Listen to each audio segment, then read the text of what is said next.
How to link data between two Excel workbooks. Auto update automatically. Hello everyone, welcome back. So today I'm going to be showing you how you can auto update data and have two interlinked data sheets. And this can be done if you have any type of segregation you're trying to build, especially when you have a large data set like this one. You guys can see I have, a master sheet where I keep all information of all employees, and then I want to build a separate one where I only track the information of active employees or anything along those lines. So what we're going to do is, first off, you want to prepare your file. So open up your master sheet, and from your master sheet, you're going to convert everything into a table. I already have converted into a table, but you can just click on any cell and then click on Command T, and then this will be converted into a table. The next thing you're going to do is that whichever sheet you're going to copy your columns to, you're going to create the same column IDs. So you guys can see I have employee name, status, job title, department, hire date, all of the same stuff in a different worksheet. Now that I have two of the same statuses or the same categorizations, we're going to start creating our filter formula. So in your active employee list, in my active employee list, or whatever is the list you're copying to, what you're going to do is you're just going to proceed and click on A2. And you're going to type in is equals to, you're going to type in filter. Once you type in filter, you're going to add a bracket. Then you're going to switch to the master employee database and click on the table selector like this over here. And what you're going to do is you're just going to see that on the right side, it's going to include all of this information over here. So you guys can see it's automatically driven a lot of the information. So once you do that, you're going to continue typing after this point. So you're going to add a comma here. And once you add a comma, you're just going to copy the entire table reference.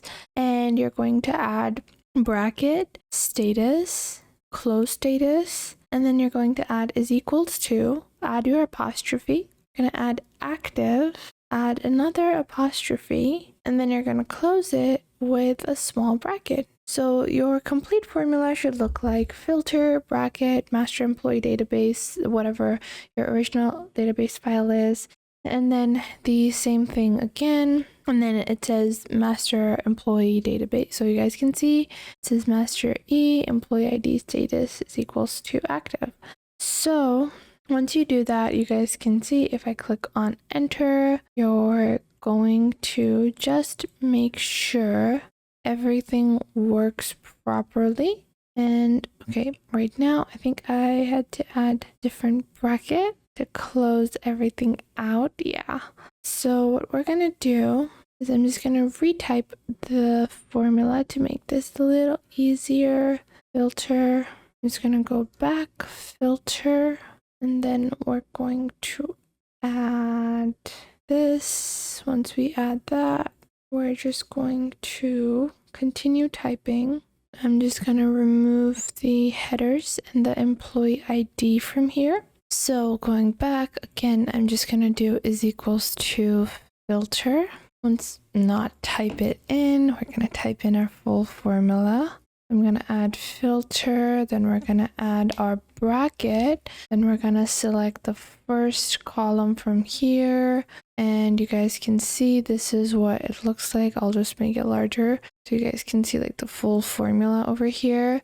Then you're going to type in a comma, and once you type in your comma after like the bracket, you're going to be able to add the next step, which is the include step. So we are going to go on ahead and we're going to basically copy like the same thing.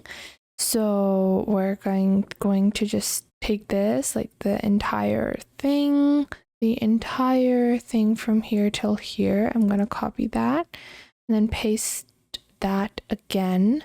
And then what I'm going to do is that instead of employee ID, I'm going to change that to master E at, and then it should actually be saying status.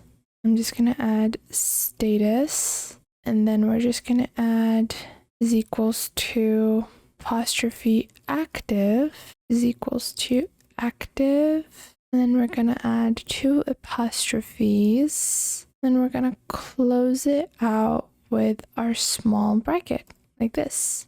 So once you do that, you're going to just make sure everything is correct. If you have any issues in the formula, you just need to fix it once, because once everything has been corrected, you're not going to have to basically do it all over again. So I'm just going to do a quick double check over here, and we're just going to be selecting our formula. I'm just going to expand this so it's easier for all of us to see. We have master employee database. Then I'm not going to add employee database again. It shouldn't say that again. So what I'm going to do is I'm going to remove it like this.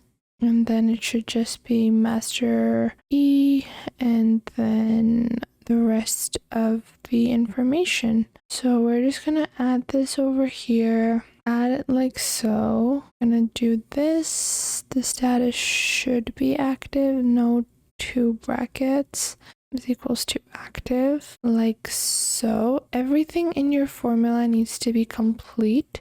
So this is the array section, this is the include, and this is what needs to be included. So now you're gonna basically copy this formula throughout your entire sheet. So one thing to note is that you can just pretty much do this for all of your columns. So you guys can see, you can click back on your cell and you can just copy this formula onto all of the cells that you have. So whatever cells you want, you can just add this formula to them as well. Keep in mind that after your data is filled, you might want to fix some formatting and you want to just check out the formula as well. We're going to do that now. Yeah, so our formula is now correct, and now we're able to basically copy this entire thing. You're just going to hit enter and you're going to remove any of like the dollar signs that you're going to get in your formula. After that, you can proceed with checking and, seeing. You guys can see I have some of my on leave and terminated employees in the bottom,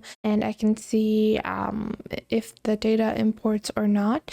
Now, some people also like to do this with a power function as well. And usually for most use cases, if you are trying to import data from one sheet to another, a lot of people do prefer like the power function. It again is good, but using just the filter function makes it really easy, especially for these kinds of imports where you're trying to import a specific thing. So I hope you guys found this video helpful, and if you did, make sure to leave a like and subscribe, and I'll see you guys in the next video.